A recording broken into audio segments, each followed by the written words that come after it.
Ah, life on the dark web. It's a dirty, dirty job, but someone's got to do it. But do they really? Well, even if someone doesn't have to do it, there's lots of people that do, and what they get up to is their business and their business alone. But it is the subject of tonight's little story, another fantastic one from Dr. Creepen's Vault, the subreddit that I set up so you could send your stories to me and I could read them back to you. And the dark web it is. Haven't been there for a while and very much looking forward to making a return this evening. So buckle up, my dear friends, because it's time to sit back and relax with your favorite drink and listen.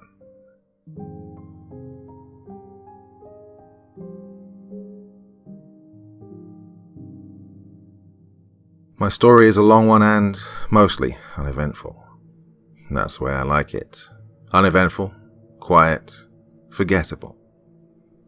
However, there are times that stand out, times that I'd prefer to forget, and times which I wish I could relive forever. It's these moments in my life that I've come to share with you, maybe to clear my conscience, maybe to simply get it off my chest, dirty secrets and all that. Do keep in mind, though, that there will be many details that I must omit for obvious reasons. Chief among them, my own safety. Chances of the people I'll mention here finding this are low, however, precautions must be made. My username is fake, the names in these stories are fake, but the events, on the other hand, are very real. I work on the dark web, running an online business of sorts, through a warehouse I own. It's a front that makes me all my taxed income and keeps the feds off my back. Helps me clean money as well. The front is simple auto repair, and I do actually have customers and an established clientele, but the real money is made on the clever use of my property. It's a large 15,000 square foot rectangle, with offices in the front and the very rear, and with multiple partitions in between. Bay doors in the rear of one side even allow for large, big rigs to back up and load or offload their cargo. It's situated deep in an industrial complex in the central Florida area, in the home of the Big Mouse himself. The place was perfect for the operation that I'd set up over the last few years. Easy access parking lot, access through 4 different driveways and 2 different roads, one of which is a dead end, but it makes for easy freight truck deliveries. Speaking of which, I'm a fixer, obviously of cars, but for the dark web as well. Like I said before, I use my property for most of the work. Sometimes it's simply a dead drop location. Someone drops off a package and someone else usually comes by sometime later to retrieve that package. Those are the easiest. I don't even see anyone the majority of the time. Just a notification on my cell of funds being placed into my PayPal or Venmo account. No risk to me. I never even knew the package was there. Other times someone hands me a payment directly. I like these the most. Usually I charge a fee based on shipment size and storage length, and cash payments are the best. Cash doesn't get seen by Big Brother, well, if you're smart about it. I'm not, unfortunately, so I keep someone on the payroll who is.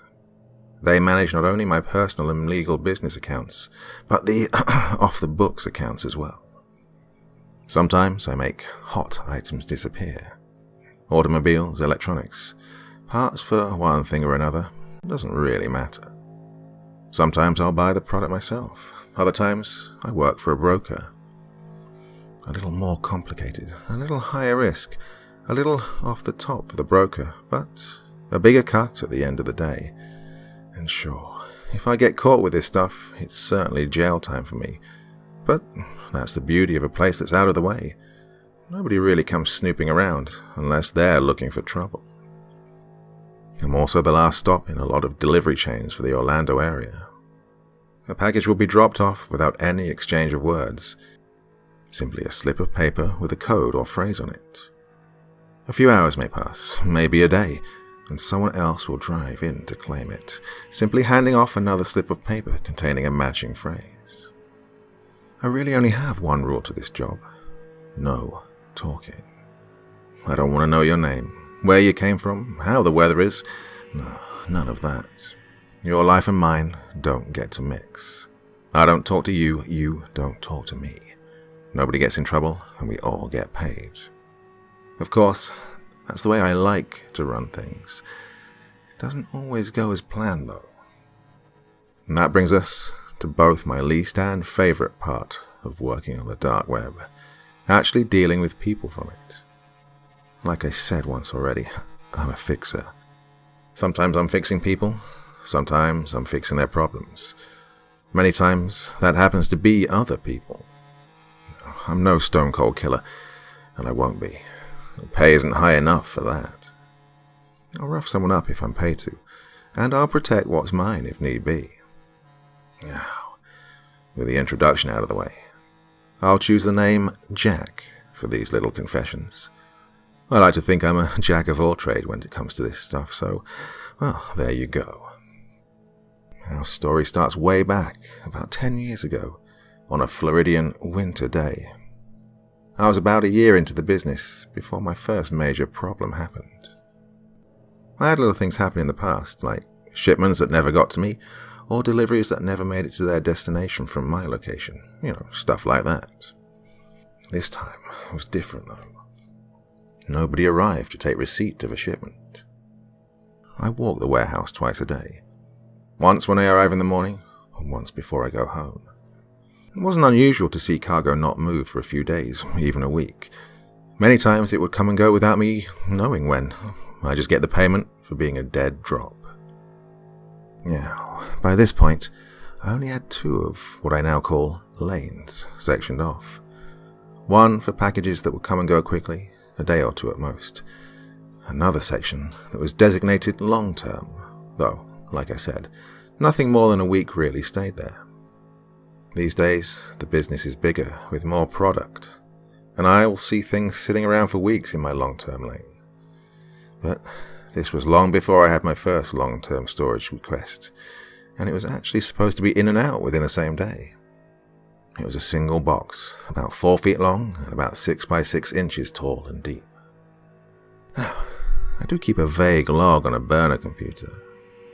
At the time, it lived in a fire safe, locked inside of a gun safe with 3 separate locks that was anchored into the concrete floor in the only furnished office in the back of the building.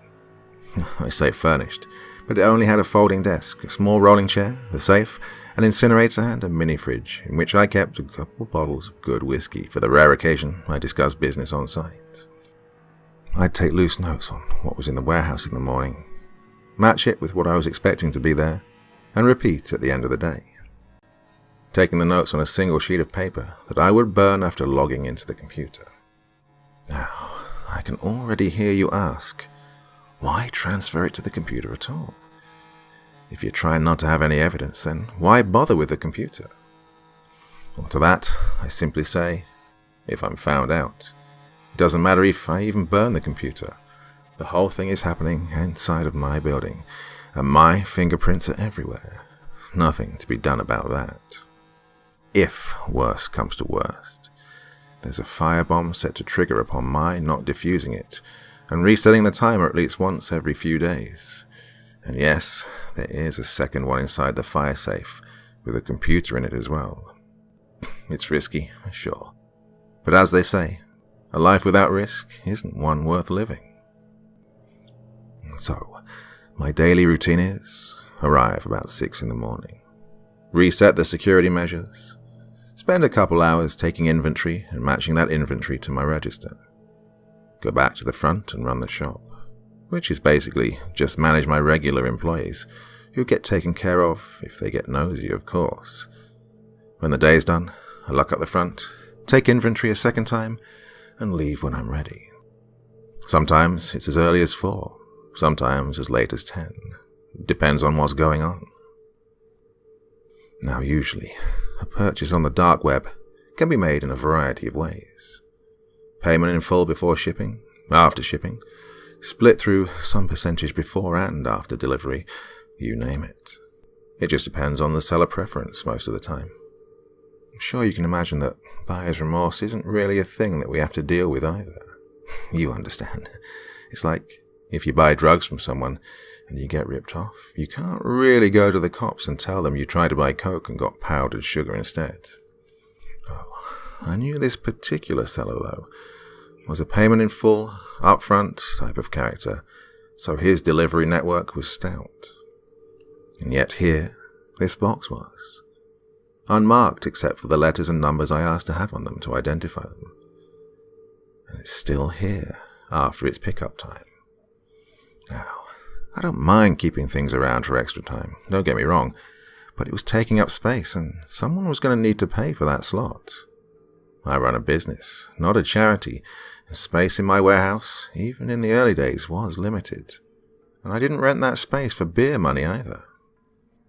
So, when I sat down at the end of the day to make my notes and do my paperwork, I sent a message to the shipper. I do have that information, of course.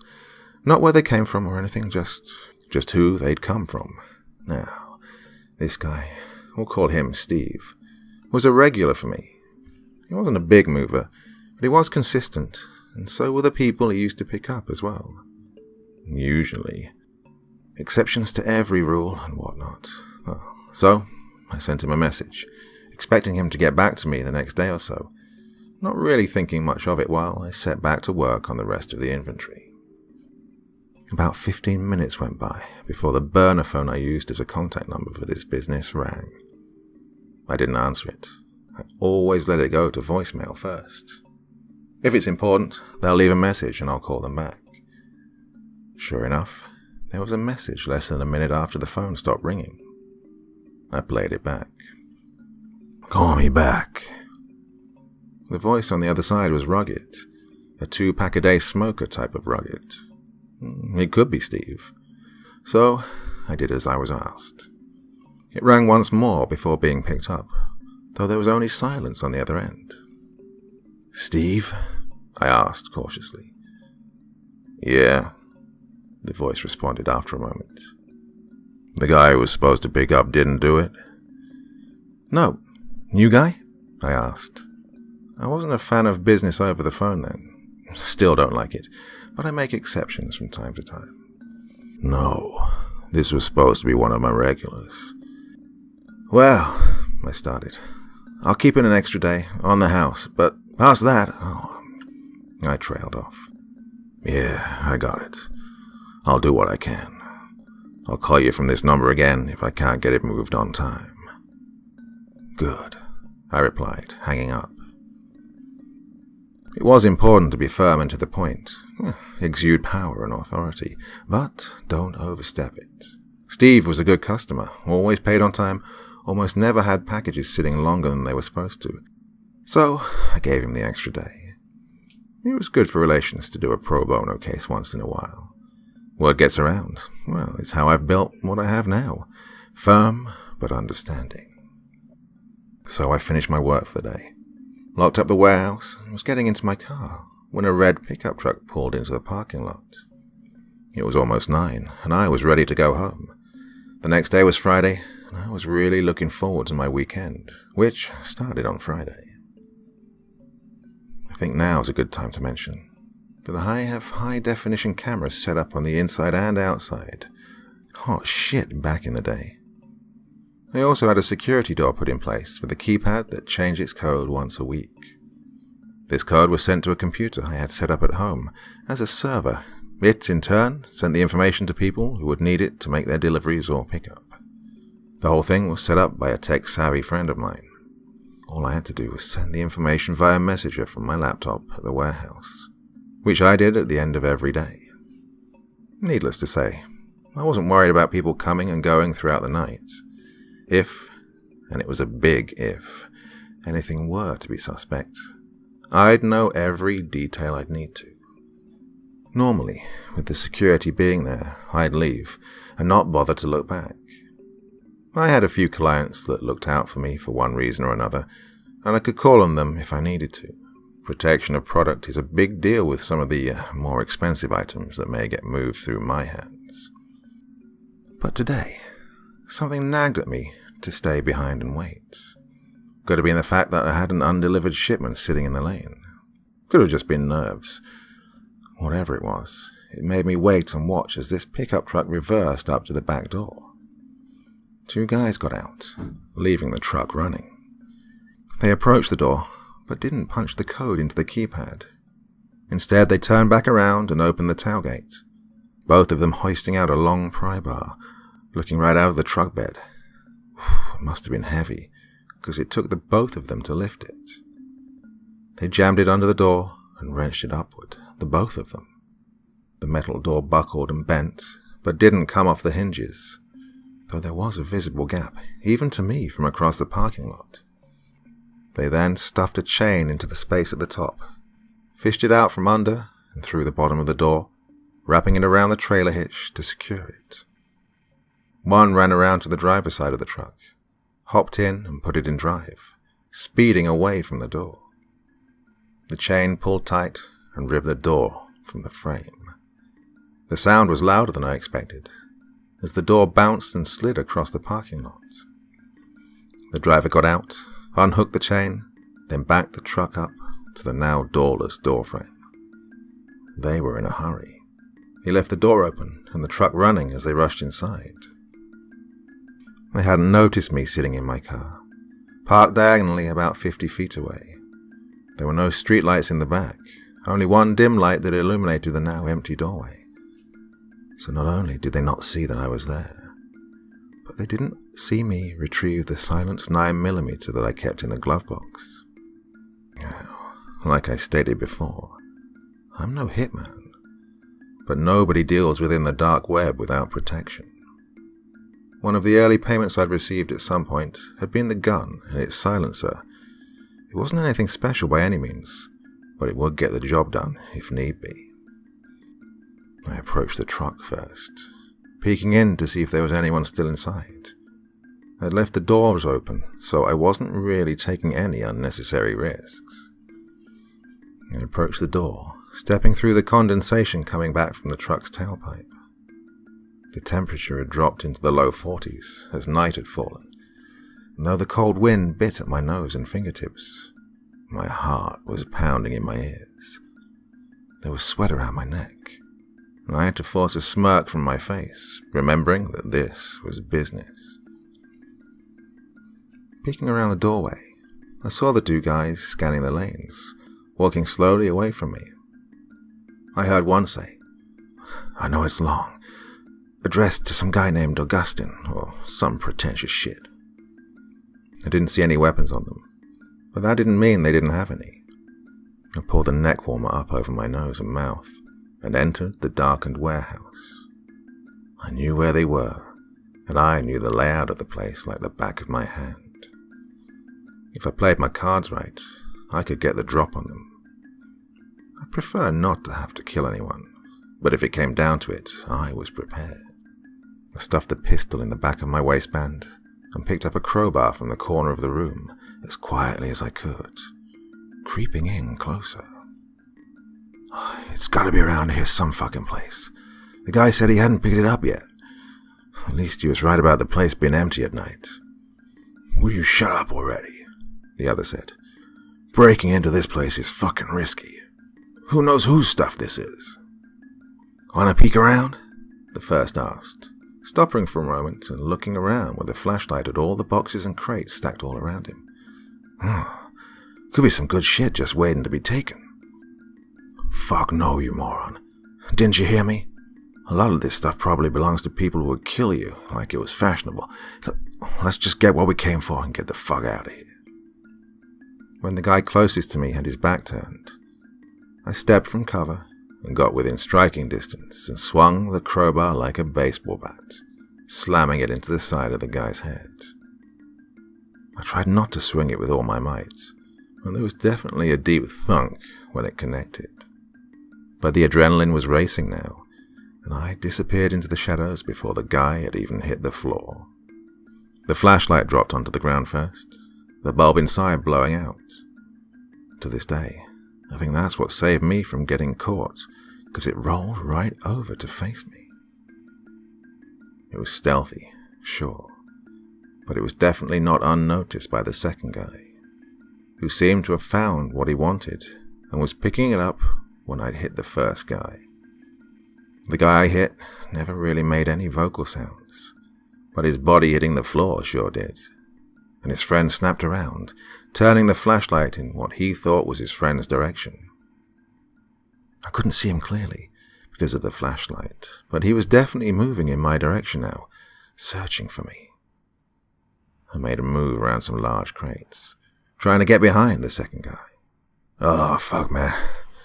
I knew this was a bad job," he whispered, mostly to himself, as he approached his friend.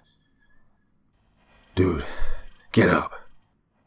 He was looking around with the flashlight now, panicking more every second. "Oh, come on, man, get up." I rushed at the second man, swinging the crowbar around his neck and pulling him back onto me. We fell to the ground. The struggle itself is a little vague. He hit me in the head a couple times, trying to get free, but I held steady, keeping the crowbar where it was, and after what felt like minutes of the guy struggling, he slipped into unconsciousness.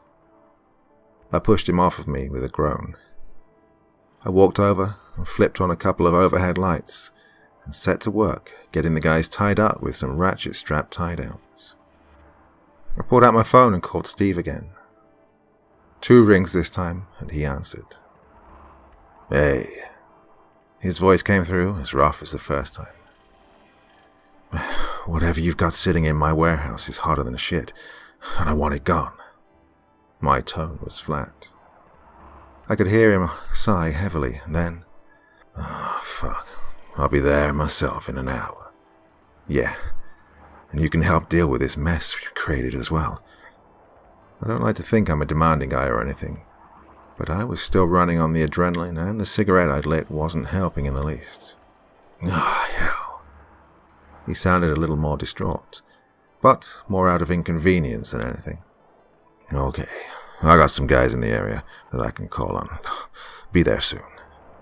And with that, he hung up. I pulled the guys I'd clobbered over into one of the empty offices and locked them inside. The one I'd hit with the crowbar was bleeding pretty bad, but it didn't look like I'd cracked his skull or anything, so I just wrapped his head up in some cleanest shop rags and duct tape and left him tied up there. I didn't need some guy dying on my property if I could help it.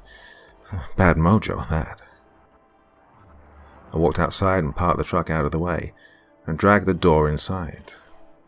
The wind was picking up, and I could smell the smoke of a fire probably made by some homeless guys to keep warm, but it was otherwise quiet. I lit a second cigarette and waited, pacing back and forth down one of the lanes, listening intently. But the only thing I could hear was my own heartbeat, just beneath the sound of my footsteps on the dusty floor. The adrenaline was starting to come down when I heard the sound of vehicles pulling up outside.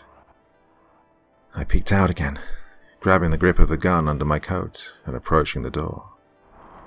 I heard one set of footsteps approach, then a familiar voice call out, "Hey, Jack, it's me." I relaxed, exiting the warehouse to meet Steve face to face for the first time in our many-month-long partnership. He extended a hand slowly. I took it in mine. He was a big guy, much larger than myself. Biker look, leathers, bandana, white hair and a beard, chains and rings. Like he walked straight out of Sons of Anarchy or some shit. "Steve," I said mildly. "Jack," he nodded back. "Let's get this over with, shall we?"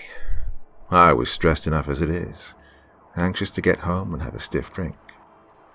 He nodded, first to me, then over his shoulder to the 7 guys who were filing out of the 2 new trucks parked in the loading dock. They all wore black cargo pants, work boots, and black hoodies with the hoods up. Classic gangbangers, though I didn't bother looking at any of their faces. I didn't want to know, nor did I care. "Take that truck over there on your way out," I said, pointing at the truck the guys had driven in with. "Okay, no problem," Steve said. One of the guys broke off right away to go over to it. "So, what happened?" "I was just about to leave," I said, walking inside, expecting the others to follow. "These 2 rolled up, yanked my door off, and just made themselves at home. I walked over to where I'd set the package off to one side, on one of the long countertops, and handed it to Steve. He took it with both hands, carefully. The two guys you gotta take care of are in the first office on the right, through that hallway. I pointed through an open door and handed the key to the room to Steve, who handed it to one of the guys in black, whose only distinguishing feature was he looked like every generic white bouncer in every club in Orlando. Jacked, square jaw and shaved face. Looked like he was constantly smelling someone's shit. The 6 guys went in and carried the 2 guys out, handing me the key back on their way past. Steve and I just stood in the warehouse for a minute until they were gone. Drink? I asked, lighting a third cigarette. Yeah, he responded with a heavy sigh. He followed me to my little office that overlooked the floor, and I poured 2 glasses of a 15-year whiskey, handing him one. So what's this gonna cost me? He asked expectantly. Though I knew it was coming, I hadn't really thought of any kind of cost yet. Some cash, obviously, but this kind of trouble is the first we've had. I took a light sip from the glass, feeling the smooth amber whiskey slide down my throat. Tell you what, I sighed. Give me a stack and clean up the mess for me and we'll call it square. The door too? I nodded. Yeah, man. If you could get that replaced tonight, I'll get it refitted with a new lock tomorrow. Deal, he said, taking a swig from his own glass. He looked into his cup a moment. Damn, good stuff. Normally, I don't really want to know, I said, turning away from the window to face him. But what's in the box? You sure you want to know? He asked, raising a bushy eyebrow. I thought about it a moment. Yeah, I do.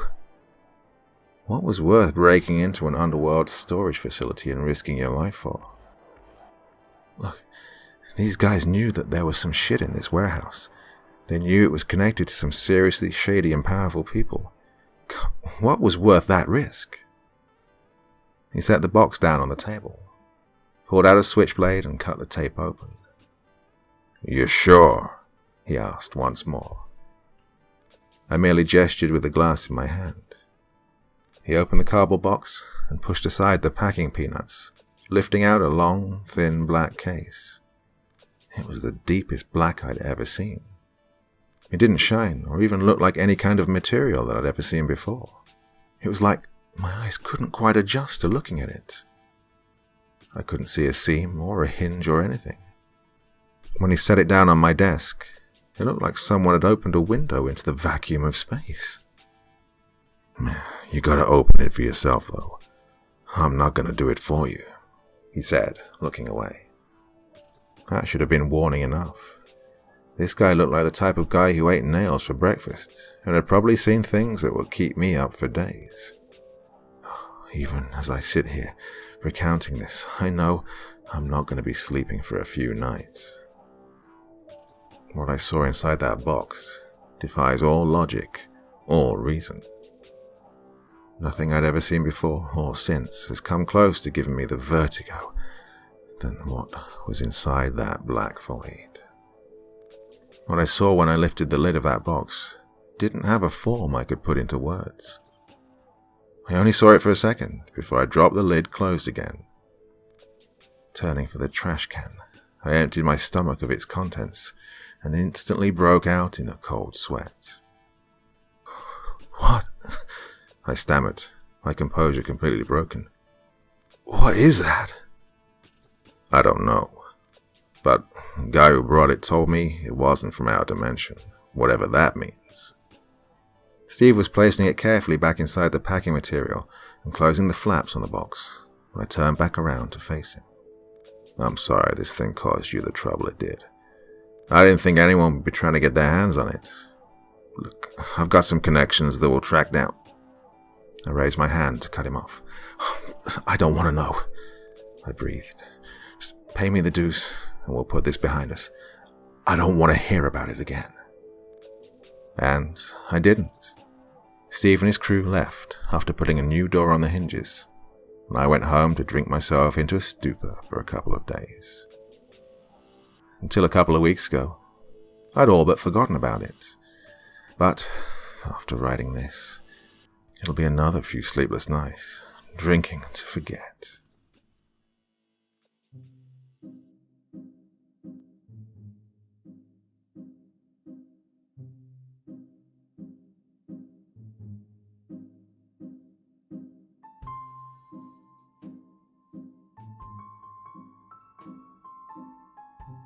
Well, I really enjoyed reading that one. Tell me what you think in the comment section below, because it sounds like it's the beginning of a new series, doesn't it? Well, I do so hope it really is, because that was a lot of fun. It seems like there's a lot of story left to go.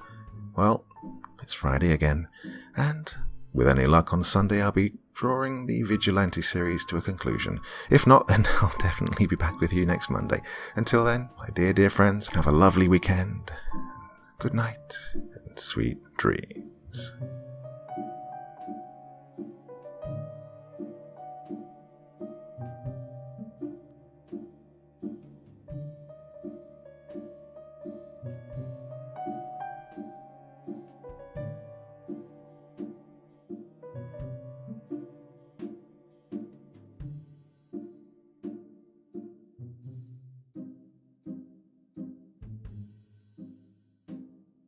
Thank you so much for choosing to spend your time listening to me. Now, if you enjoyed the Dr. Creepen experience, then come find me on Facebook. Come chat with me on Twitter. Listen to the background music and download it if you like on SoundCloud. Drop by the store, pick up a t-shirt. And, importantly, if you've got a story you'd like me to read, send it to Dr. Creepen's Vault, the subreddit I set up so that I could read your stories. Now, looking forward to seeing you all again real soon. So, come check me out, okay?